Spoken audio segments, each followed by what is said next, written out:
Scott. A letter just arrived for you by special messenger. Oh. You go on in, Dan. I'll be along in a moment. And it's apparent wherever you look. Primitive, unlettered people with barbaric manners. No idea how to serve food. No appreciation of wine or clothes or... Now, there's an excellent example of what I'm speaking about. The perfect primitive. No knowledge of the finer things in life and no desire to learn about them. He lives in the wilderness by his wits, like an animal. Young man, living in the wilderness does one thing for you. It sharpens your sense of hearing, like an animal. I'm so sorry. I had no intention of offending you, I can assure you. Oh, you're here. Good. Dan, I'd like you to meet my son, David. I already have, in a manner of speaking. I see. Well, there's no sense putting it off any longer. This is the favor, Dan. I want you to take him. Take him? To live with you in Boonesboro. Well, I said there wasn't anything I wouldn't do for you that you asked, and I meant what I said. And I said I wouldn't hold you to it. So you turn me down and I'll understand. Doesn't David have anything to say about this? Oh, of course. I am of age. I wouldn't be here if I hadn't agreed. You realize, of course, you'll be living in the wilderness with us primitives, with none of the finer things. I'm not trying to get out of anything. I just think David ought to know what he's getting into. Methinks you doth protest too much, Mr. Boone. I see.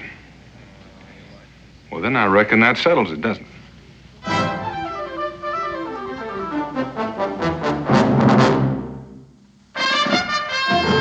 Daniel Boone was a man, yes, a big man, with an eye like an eagle and as tall as a mountain was he. Daniel Boone was a man, yes, a big man. He was brave, he was fearless, and as tough as a mighty old tree. From the coonskin cap on the top of old Dan to the heel of his rawhide shoe, the rippin'est, roaring'est, fighting'est man the frontier ever knew. Daniel Boone was a man, yes, a big man, and he fought for America to make all Americans free. What a Boone was to do and what a dream come true was he.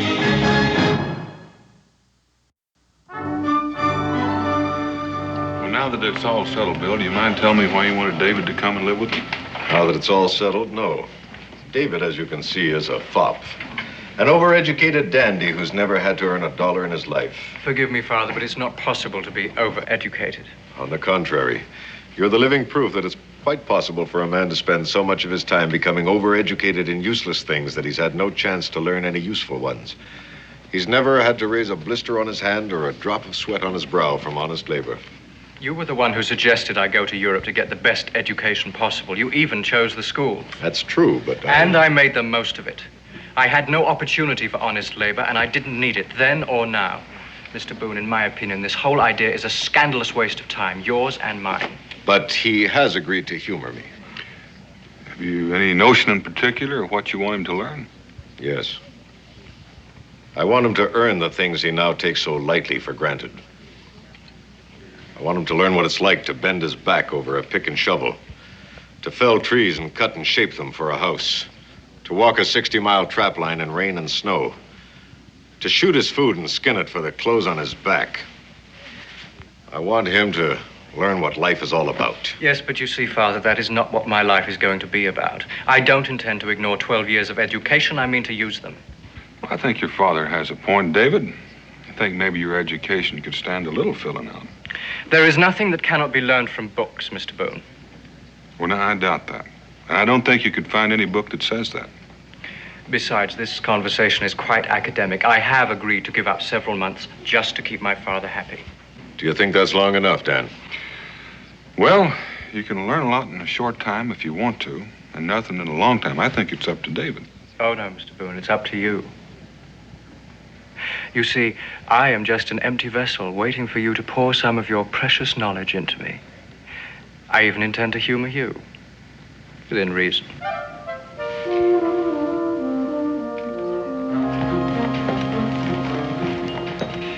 Unfortunately for me, of course, I shan't be seeing such delightful creatures as you two where I'm going. We'll miss you. Don't be gone too long. Well, I'll try very hard. I assure you that I'll be. He seems ready for the frontier. Seems pretty well set up for a young man who spent the last 12 years living the life of a gentleman. Dan, I don't want you to hold back. Treat him as you would any other young man. And don't be afraid to, well, make it as difficult as you think necessary. Within reason. Of course, I leave that up to you. He's made of good stuff, I'm sure of it. Mr. Boone, if you're ready, I'm sure I am. What is that? Paints, brushes, canvas, sketch pads, and charcoal. David fancies himself an artist. Correction, Father. I am an artist, and a very good one. Well, I'm sure you are, David, but, well, we've got a long trek in front of us, and since you're new to the frontier, you may just find it difficult to propel yourself. Mr. Boone, I agreed to subject myself to this puberty rite to prove my manhood according to my father's antediluvian notions. But I did not agree to waste all of my time. I will not forego my art, not even for 2 months, and nothing that you can say or do will force me to do so. All right. There's some things a man has to learn the hard way. Oh, my badge of courage and virility? Well, you might find that it might come in handy before we get to where we're going. See you in about 2 months. Without fail. Goodbye, son. Dan Boone's the best man I know. Follow his lead and you can't go wrong. I follow my own lead, Father, and I haven't gone wrong yet.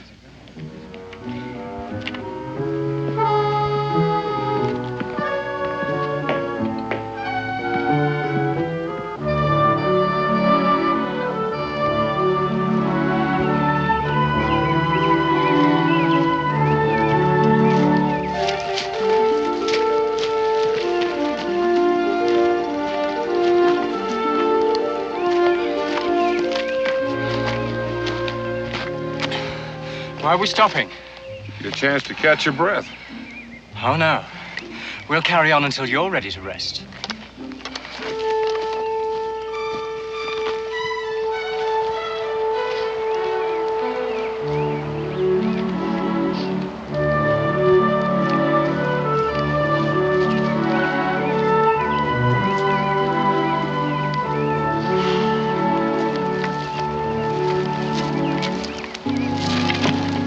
Now, why are we stopping? Because I'm ready for a breather and a little food.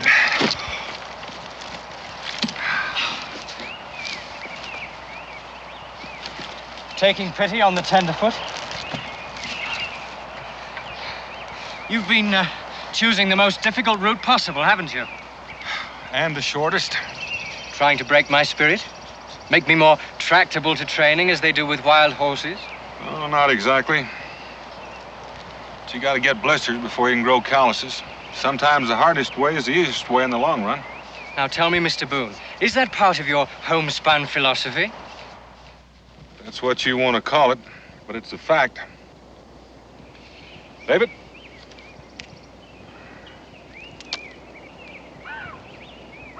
I'd heard that you pioneers sometimes eat horse meat, but I didn't know you ate the harness too. It's horrible.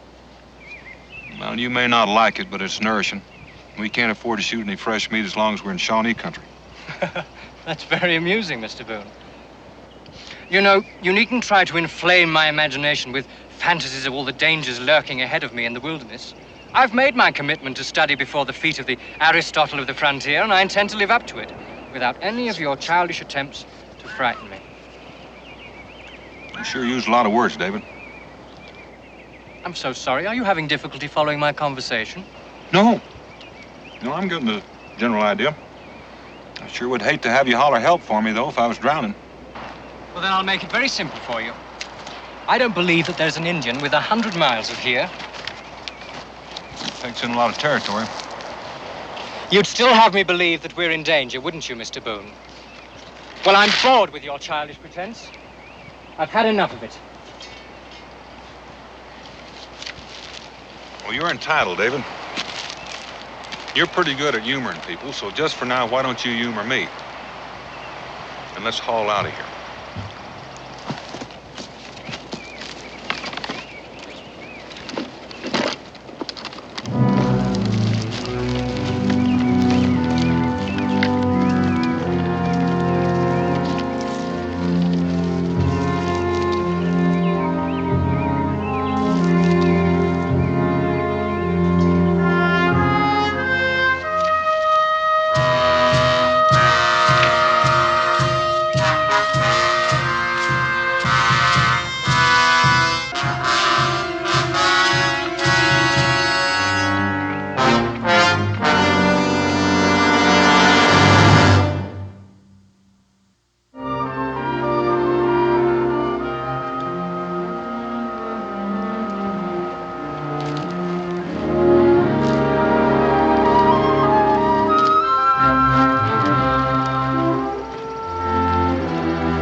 trap line?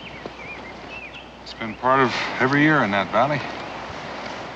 The site of my voyage backward in time, to find the skills made obsolete by the advance of civilization. That's a good thing some of us still know how to trap. Otherwise, how would you civilize folk by your furs? Touché, Mr. Boone. I admit to being curious, David. About why I agreed to subject myself to this nonsense? Since you seem to feel that way about it. Well, perhaps I don't want to be cut out of my father's will. You see, he's become a very rich man. That had crossed my mind, but I don't think that's the real reason. All right. It's rather simple, really. My father's been very good to me. And although he's a little misguided in this, he means well. Misguided? You think you're smart enough to pass judgment on him? He's still rather a child, isn't he? Is he? Well, now, does a mature man still cling to romantic notions of his youth? Bill Scott is as much a man as I've ever known. And what he remembers and wants for you is an appreciation of life that can only be learned by experience. And speaking of experience, I better teach you how to use that rifle. You see this pine cone? It could save your life.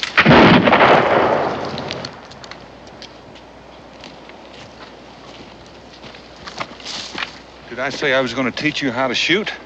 Ah, you see, I forgot to tell you, Mr. Boone, I attended Sandhurst for a while. Oh, now, in case you're not familiar with it... It's a military college. Now, is there anything else you forgot to tell me? Mr. Boone, I'm afraid I haven't been quite honest with you. You see, when my father first proposed this wild experiment, I decided that I would shorten my apprenticeship by doing some research. Now, I will grant you, there aren't many textbooks available on trapping beaver, hunting bear, building cabins, and other skills related to a wilderness. But I must confess that I have managed to digest the ones that I could find quite thoroughly.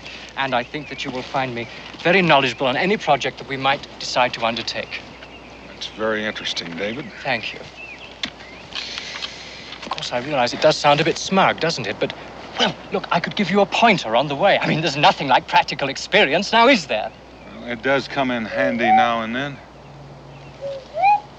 What is it? Shawnee, I reckon. Oh, Mr. Boone, I don't see any Indians. Come on, David. Mr. Boone, aren't you being a bit ridiculous? This is no time to stand around and argue. Now, Mr. Boone, I think this is one of your backward jokes. It is not a joke. And I don't intend to be a victim of it. David.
They passed here. Short time ago.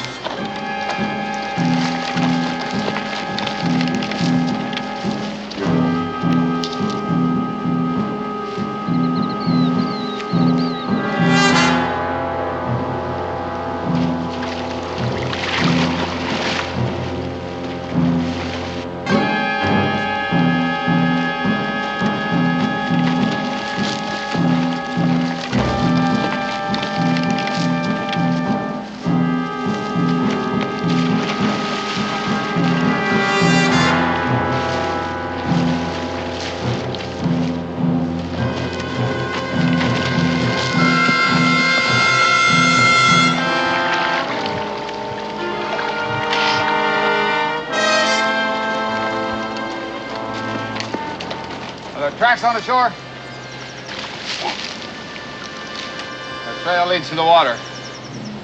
You go downriver. We'll go upriver.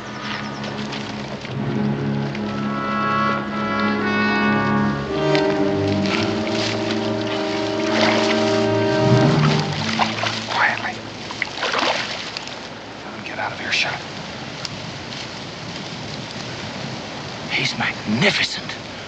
A most impressive specimen. Do you think he'd pose for me? Long knife? Well, he might trade you even a little of his time for your scalp. Well, if they're on the warpath, why did they have a woman with them? Long knife happens to be the son of a Shawnee chief. When he left his father's tribe, he left with a handful of followers. Might be he's looking for a new place to light. Well, what did they disagree about? About killing pale faces. The old chief was dead set against him. Mr. Boone. Well, I think I owe you an apology. About the Indians, I mean. Well, I reckon that makes us even. I owe you one for hitting you, but there wasn't any time to argue. Well, under the circumstances, I accept. Let's go.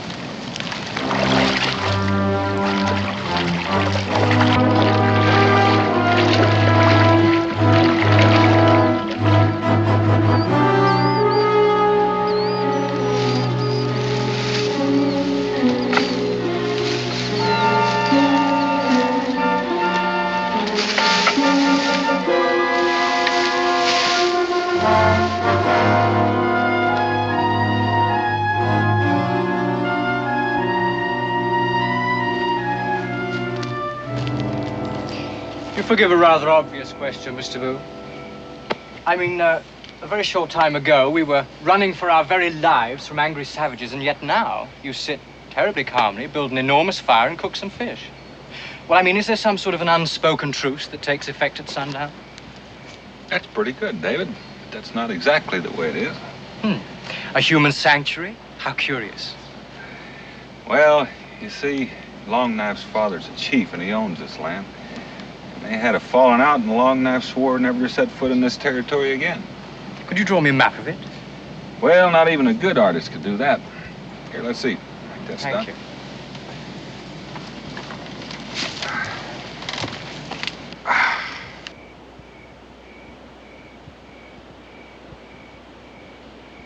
I've tasted trout in the finest restaurants in London, Paris, and Switzerland. It never tasted like this before. Well, catching it yourself adds a special flavor. That and eating out in the open. I defer to you on one thing, Mr. Boone. There are things that cannot be learned from books. Well, I reckon it would be hard to write down the taste of fresh-caught trout.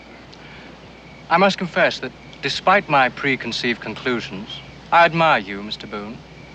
That is, of course, in the way that you relate to your environment, limited though it is. But I don't understand why a man of your obvious capabilities would choose to spend his life in this wilderness. Well, that's just another difference of opinion, David. I never considered spending my life out here a waste. Man against the elements, the primordial battle for survival, that's a rather limited use of the abilities God gave us, surely.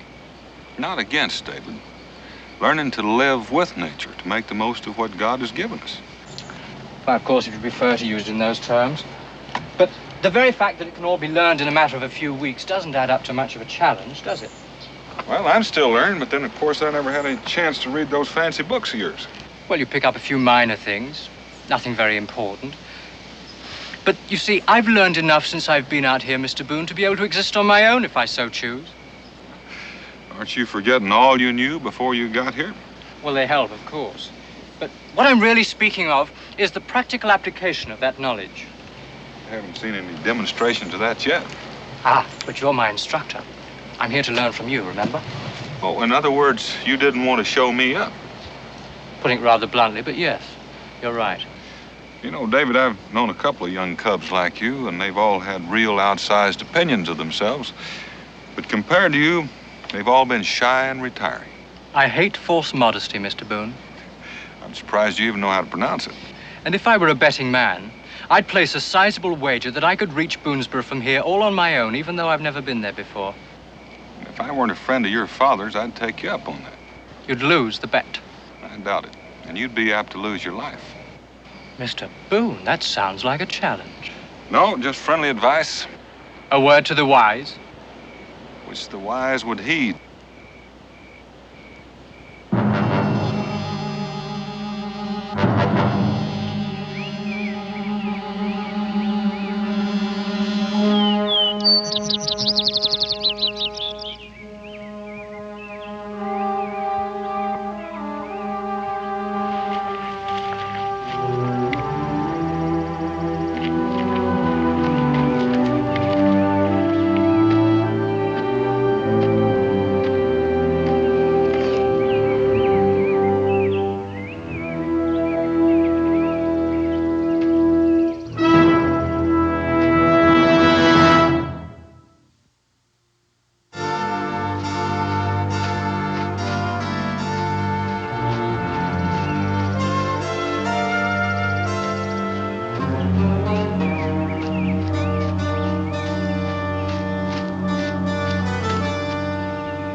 David.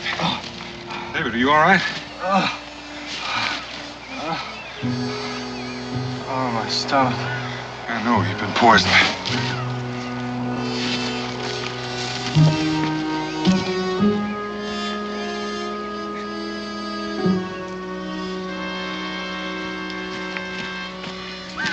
Here, chew these.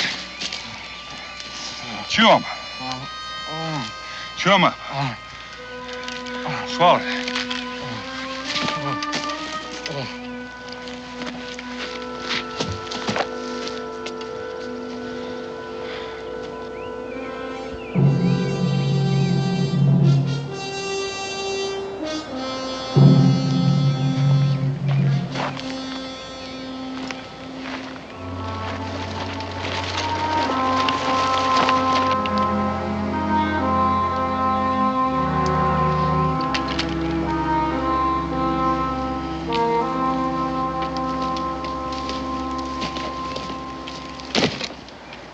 How do you feel?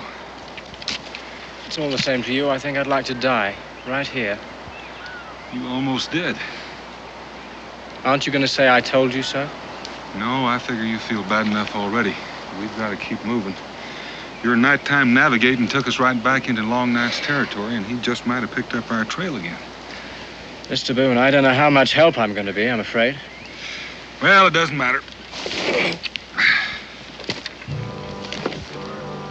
Just don't try using that gun.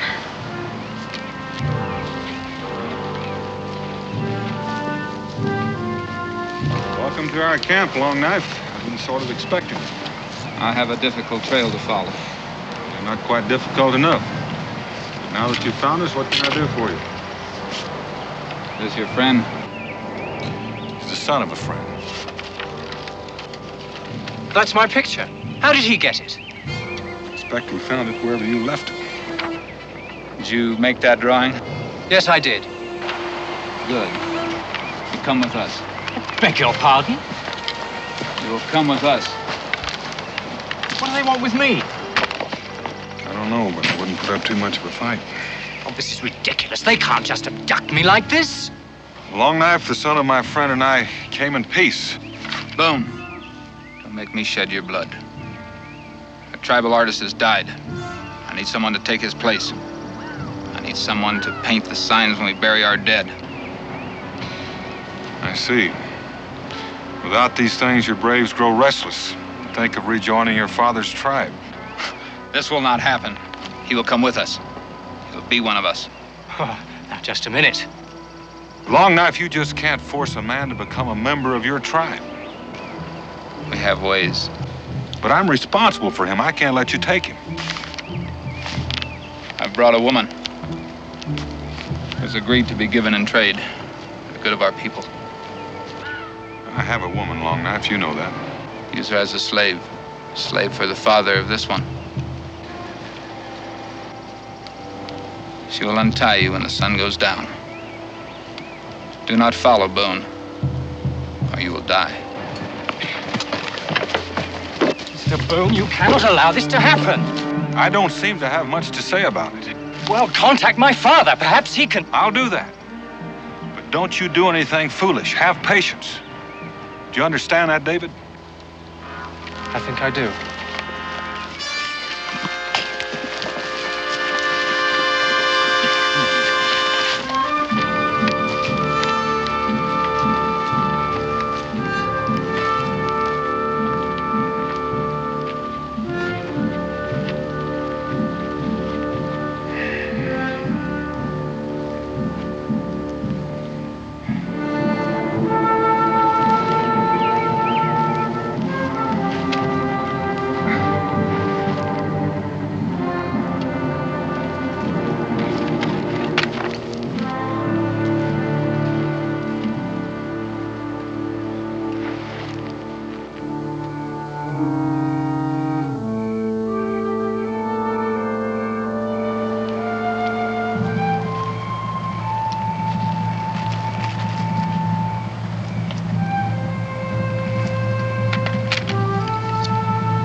Now you can go on back to your own people.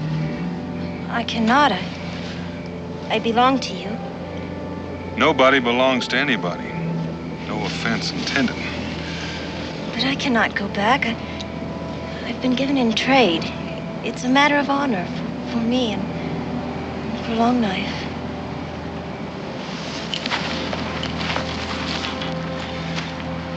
You've got a point. You are my slave. You gotta do what I tell you. Fine. You come along with me.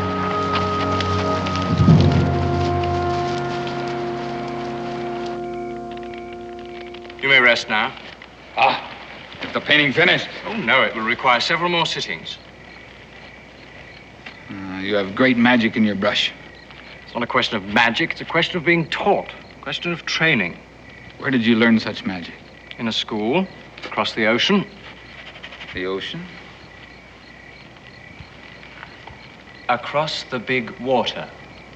Far from here. Yes, well, anyway, that's where I learned to paint. This painting gives me strong medicine.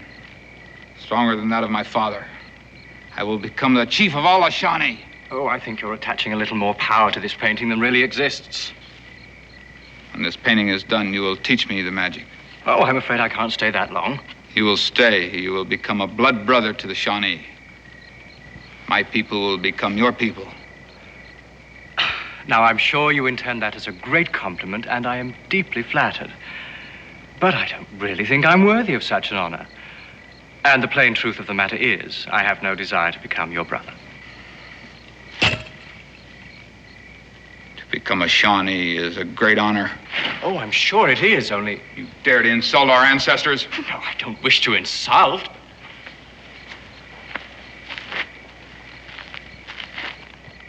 You paint again. Yes.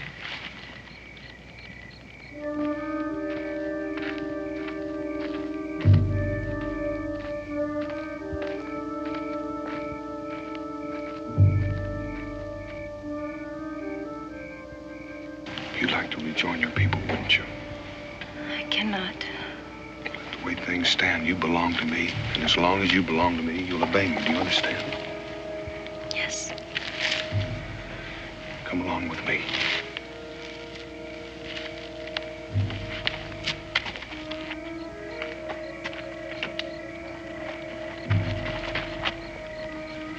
Good.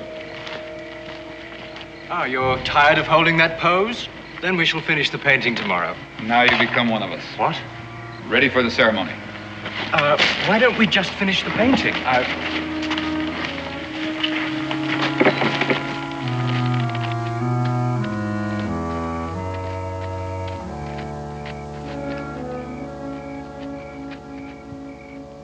You know, since Longknife figures that you're a fair trade for David, I think it's only right that David's a fair trade for you. I don't understand. I just wouldn't want Longknife to come to the conclusion that you'd gone along with me in this.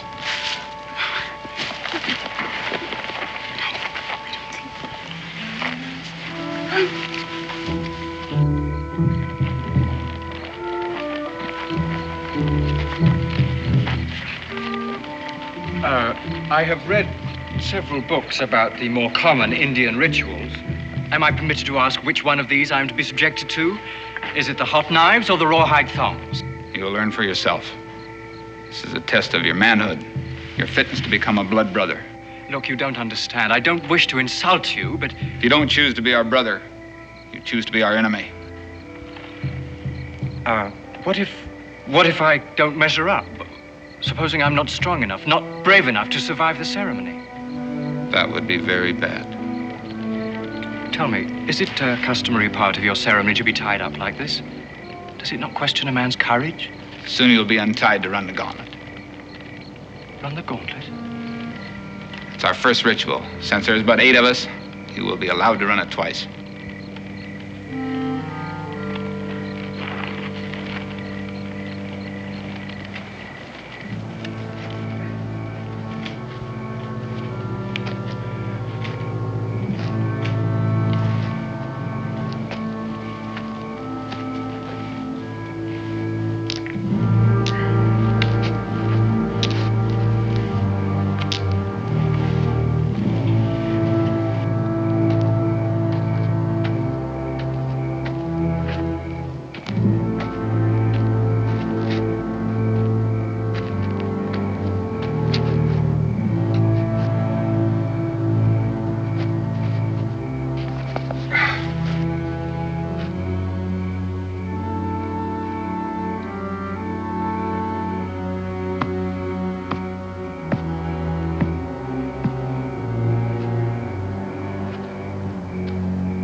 Drink.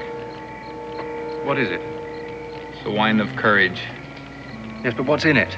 Oh, many things. Many special things. Now drink. Prepare yourself now. The ceremony will begin.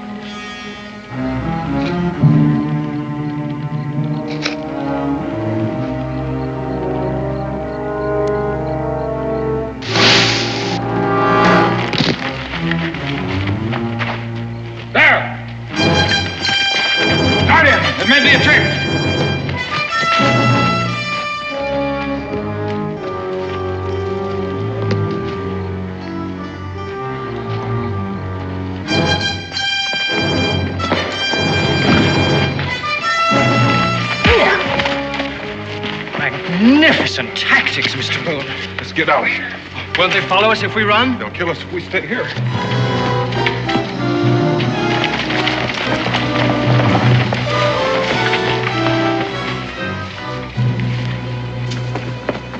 Mr. Boone! Mr. Boone! Save your breath, run. There's a river just up ahead. Mr. Boone, it's my paints. Your paints? Yes. I left them at Long Night's camp. I must go back for them. Are they worth risking your life for? Well, we can take another route back, but I've got to have them. You don't understand. If they catch you again, they're going to kill you. And what's more important, they're going to kill me, too. Mr. Boone, I'm sorry. I must have my paints. Dave.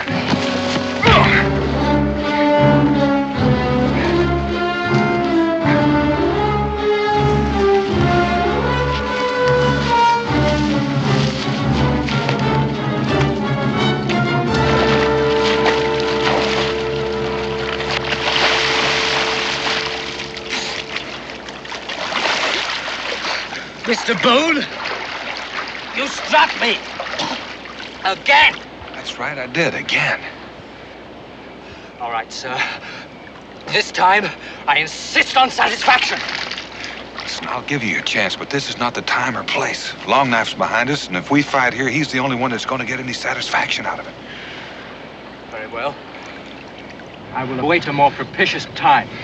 Well, I'm sure glad to hear that. Now, let's get out of here.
My turn for what? Take a set of tracks up in the grass like I did. Oh, look, why don't I just hide somewhere and perhaps you could lead them away?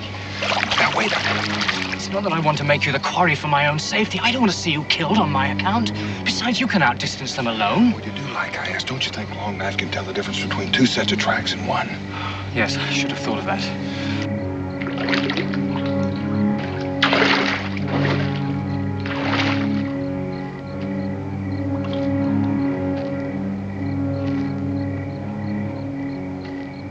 Now step exactly back in your tracks and keep your weight on your heels so it looked like you were going forward.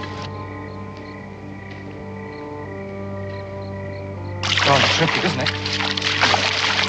It's very convincing, though. Do you think Long Knife will be taken in by the deception? Better hope so. Come on.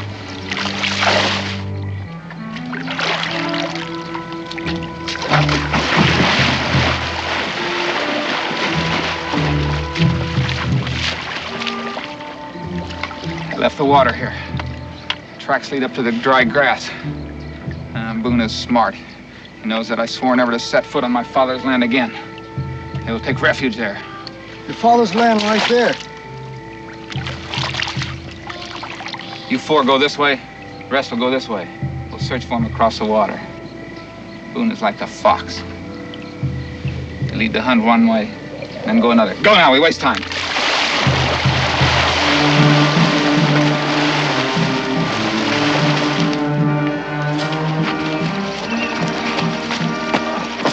Oh, Mr. Boone.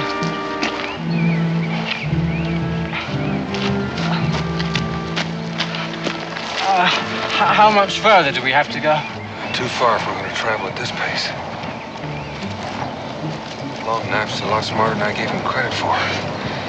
He's following us like a hound after a raccoon. At least there's only 4 of them. That gives us a chance. A chance? Sooner or later, they're going to catch up with us. So we'll pick the time and the place.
Thank you, David, for saving my scalp. Well, that works both ways, doesn't it?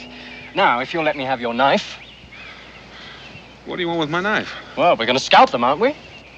Don't tell me you've read a book on how to lift a scalp. Yes, I did, and it gave very explicit directions. You see, you hold the forelock of the victim with your left hand, and you make an incision just at the hairline on the forehead. Well, David, don't you think we could just tie him up somehow? We won't hold him for long. It'll be long enough to get out of here. Oh.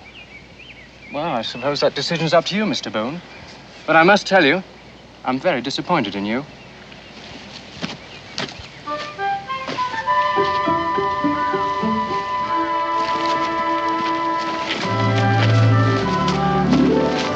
Mr. Boone, aren't we traveling in the wrong direction? Well, we have been for several hours. Why? Well, it's a long way around, but it sure saved our hides. How? Take a look.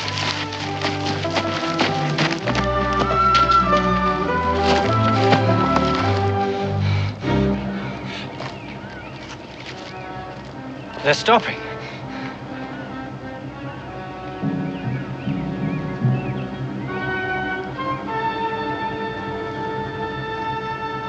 The boundary line.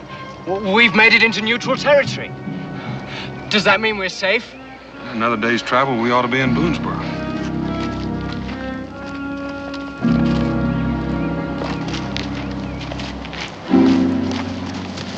All right, Mr. Boone. Here and now? Here and now, Mr. Boone. Why don't you take a little time and get your breath? Oh, I am sufficiently recovered, thank you. Besides, it will help to balance the advantage of my obvious youth.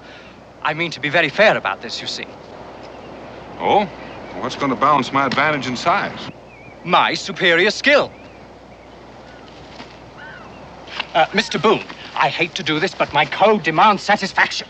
I see. Well, what if I tell you I don't know how to fight your style?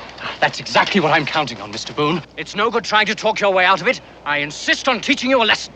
Would it make any difference if I told you I don't want to fight you? Well, you were quite willing before when you struck me without warning. Well, you know why I did that, David. Mr. Boone, I have no intention of changing my mind. We will fight until one of us is unable to rise to his feet. What a waste when we have so far to travel. Why don't I just apologize and we'll let it go at that? Don't patronize me, Mr. Boone. You defend yourself. You will see that brute force is no match for the science of fisticuffs. Science, Mr. Boone, the wave of the future.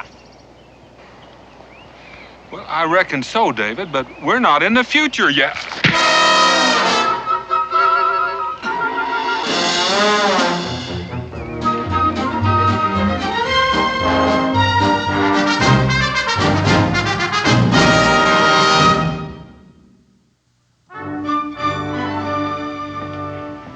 see David hasn't changed. Oh, you mean the painting? I hoped he'd give up that nonsense, but I suppose it was too much to ask. I spent the better part of 20 years spoiling him. I couldn't expect a few short months to make any difference. It would be expecting too much, wouldn't it? Well, at least I made the effort. Still, it wasn't very fair of me to wish him off on you and Dan. David! Hello, Father. It's good to see you, boy. You look wonderful, son. Well, you look pretty good yourself. And all dressed up in buckskins. That's something I thought I'd never see. Yes, well, I found out that they wear a little better than satins and lace. What are you doing with that bearskin? He shot it. I helped him skin it out. We're gonna make a rug for Mom. Father, I'd like you to meet Israel Boone. Pleasure to meet you, sir. How do you do, Israel? Me and David are hunting partners. Bill. Dan, you've done a wonderful job with him. Thank you. There's nothing to thank me for. David saved Pa's life, too. Fighting with the Indians. He saved your life? That's right. Where's your luggage? Oh, it's at the tavern. Well, nonsense. You're going to stay here with us. Nothing I'd like better, Dan, but I have to be on board a ship for Boston in a week. How soon can you be ready to leave, son? Well, Father, I hate to leave a job half finished. A job? We're building a cabin. Might take a while to finish, but then the trapping season will start. You mean you want to stay here? Well, at least through the winter, anyway. It's pointless to learn something and then not put it to use, isn't it? I think you're serious. I am. But what about your painting, your education? Well, I can use that education. Somebody should be writing a history of the frontier. One day, this will all be gone. Father, you can help me. You send me some supplies from Salem, and I can keep track of it on canvas, too. You haven't said anything, Dan. Well, I reckon you know what I'm bound to say. I think it's a fine idea. Besides, David said he'd teach me how to paint. That'll take a while. I knew it was too good to be true. You better watch him, Dan. You'll be making a dandy out of Israel, too.